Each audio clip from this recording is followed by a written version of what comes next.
Hello guys, Nifty and Bank Nifty ഒരു support and resistance ഈ വീക്സിൽ എങ്ങനെ ആക്ട് ചെയ്യുന്നതിനെ കുറിച്ച് നമുക്ക് നോക്കാം. അതിൻ്റെ ഒരു ചാർട്ടാണ് ഞാനിപ്പം നിങ്ങൾക്ക് കാണിച്ചിരിക്കുന്നത്. ഒരു എഡ്യൂക്കേഷൻ പർപ്പസ് വീഡിയോ ആണ് കാണിച്ചിരിക്കുന്നത്. റെസിസ്റ്റൻസ് സപ്പോർട്ട് ലെവൽ എന്ന് പറഞ്ഞത് 1 ഡേ ചാർട്ടാണിത്. നിഫ്റ്റി 50 ചാർട്ടാണ്. നിഫ്റ്റി 50 ഒരു റെസിസ്റ്റൻ്റ് ആക്ട് ചെയ്തിരിക്കുന്നത് 25,600 തൊട്ട് 25,680 ആ റേഞ്ച് വരെയാണ് ഒരു റെസിസ്റ്റൻറ്റ് ലെവൽ ഇപ്പോൾ നിൽക്കുന്നത്. അത് ഓൾ ടൈം ഹൈ ആയിട്ടുള്ള ലെവലാണ്. അതിനുശേഷം നമുക്ക് ഇമ്മീഡിയറ്റ് ആയിട്ട് ഉള്ളൊരു സപ്പോർട്ടിംഗ് ആക്ട് വരുന്നത് 25,100 തൊട്ട് 25,000 വരെയുള്ള റേഞ്ചിലാണ് ഒരു സപ്പോർട്ട് ലെവൽ. 24,750 തൊട്ട് 24,680 വരെയുള്ള റേഞ്ചിലാണ്. അപ്പോൾ ഈ ഒരു മൂവ്മെന്റ്സ് നിങ്ങൾക്ക് ഇതിനകത്ത് മനസ്സിലാക്കാൻ സാധിക്കുമല്ലോ. നിങ്ങൾക്ക് ഈ ഒരു ഭാഗം കാണുമ്പോഴേ നിങ്ങൾക്കറിയാം, നമുക്ക് ഈ ഒരു പാർട്ട് ഫുള്ള് ഒരു ബിയറിഷ് മോഡലിലാണ് മാർക്കറ്റ് വന്നിരിക്കുന്നത്. ഒരു ബിയറിഷ് ഏരിയ ആണ്. ഈ ഒരു ഏരിയ ഒരു കൺസോളിഡേഷൻ ഒരു ഏരിയയും കൂടെ ഉണ്ട്. അതിനുശേഷം മാർക്കറ്റ് ഡൗൺ ടേണിലേക്ക് ഒരു സപ്പോർട്ട് ആൻഡ് റെസിസ്റ്റൻസ് ഉണ്ടായിരുന്നു. ആ ഒരു ലെവലും ബ്രേക്ക് ചെയ്ത് മാർക്കറ്റ് ഡൗൺ ടേണിലേക്ക് വന്നിരിക്കുന്നു. അപ്പം ഈ ഒരു വീക്കിൽ ഏത് ലെവലിലേക്ക് പോകാൻ സാധ്യതയെന്ന് വെച്ചാൽ ഈ മാർക്കറ്റ് ഈ സൈഡ് ഈ ഒരു റേഞ്ച് വരെ വരാൻ സാധ്യത വളരെ കൂടുതലാണ്. അപ്പോൾ അതനുസരിച്ച് price action movements, all over മാർക്കറ്റിന്റെ മൂവ്മെന്റ്സ് അതൊക്കെ കണ്ടിട്ട് വേണം നമ്മൾ ട്രേഡ് ചെയ്യാൻ. ഈ മേജർ സപ്പോർട്ട് റെസിസ്റ്റൻസ് ലെവലിൽ നിന്ന് ഈ ഒരു റേഞ്ചിൽ നിന്ന് മാർക്കറ്റ് ഒരു അപ്സൈഡ് മൂവ് പോയിരിക്കുകയാണ്. ഒരു അപ്സൈഡ് മൂവ് ഇത്രയും നല്ലതുപോലെ പോയി.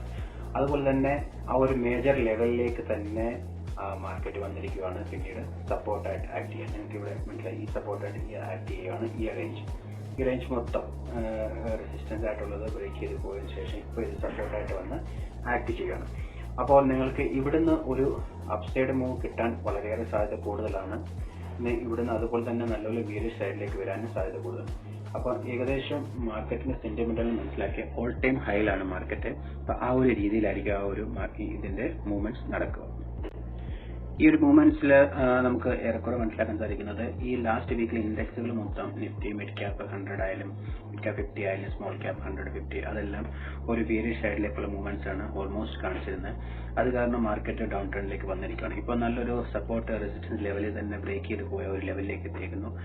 നാളത്തെ മാർക്കറ്റ് മേ ബി ഒരു ഗ്യാപ്പ് അപ്പ് ആകാം, ഗ്യാപ്പ് ഡൗണും ആകാം.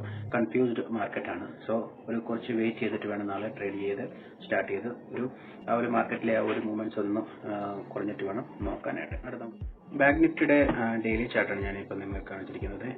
അപ്പോൾ ഇതിൽ നിങ്ങൾക്ക് മനസ്സിലാകും, ഒരു ഹൈ ലെവലിലേക്ക് മാർക്കറ്റ് പോയി അതിനുശേഷം ജസ്റ്റ് ലാസ്റ്റ് വീക്കിലെ ബിയറിഷ് സൈഡിൽ എന്ന രീതിയിൽ മാർക്കറ്റ് ഡൗൺ ട്രെൻഡിലേക്ക് വന്നിരിക്കുകയാണ്.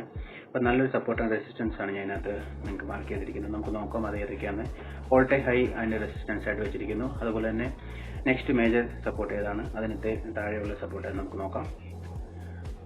റെസിസ്റ്റൻസ് ലെവൽ നോക്കുമ്പോഴത്തേക്കിന് 57,500 തൊട്ട് 57,700 റേഞ്ച് വരെയാണ് നമുക്ക് നല്ല റെസിസ്റ്റൻസ് ലെവൽ മാർക്ക് ചെയ്യാൻ സാധിച്ചിട്ടുള്ളത്. അതുപോലെ തന്നെ അടുത്തൊരു സപ്പോർട്ട് ലെവൽ, അവിടെ നിന്നൊരു ഡൗൺ ട്രെൻഡിലേക്ക് മാർക്കറ്റ് വന്നപ്പോൾ സപ്പോർട്ട് ലെവലായിട്ട് നമുക്ക് ആക്ട് ചെയ്യുന്നത് 56,400 തൊട്ട് 56,150 ആ റേഞ്ചൊക്കെയാണ് ഞാൻ എക്സ്പെക്ട് ചെയ്യുന്നത്. ഓൾറെഡി നിയർ മാർക്കറ്റ് വന്നിരിക്കുവാണ് അവിടെ വരെ 56,750 റേഞ്ച് വരെ.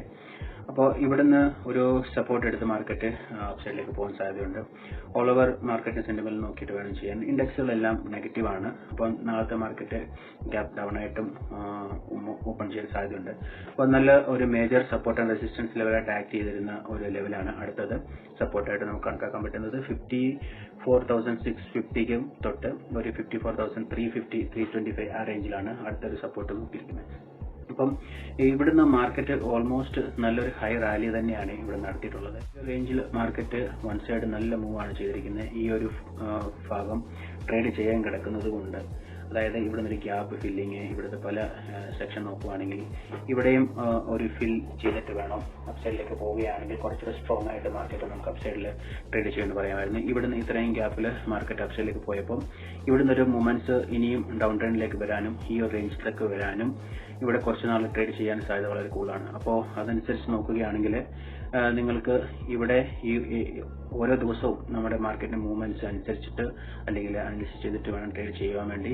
15 മിനിറ്റ് ചാർട്ടിലേക്ക് നോക്കുകയാണെങ്കിൽ നമുക്ക് നമ്മൾ പറഞ്ഞിരിക്കുന്ന ഈ മെൻഷൻ ചെയ്തിരിക്കുന്ന ലെവൽസ് ഒക്കെ നമുക്ക് നല്ലതുപോലെ സപ്പോർട്ട് ചെയ്യുന്നതും ആക്ട് ചെയ്യുന്നതുമായിട്ടുള്ള ലെവൽസിലേക്കാണ് അത് മാർക്ക് ചെയ്തിരിക്കുന്നത്. അപ്പം ചാർട്ട് അനലൈസ് ചെയ്യുക. ഇതൊരു ജസ്റ്റ് എഡ്യൂക്കേഷൻ പർപ്പസ് വീഡിയോ ആണ്.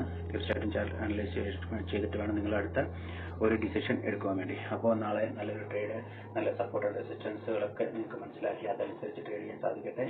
അപ്പോൾ ഇതുപോലത്തെ വീഡിയോസുമായി പിന്നീട് കാണും വരെ bye bye, thank you. Channel subscribe.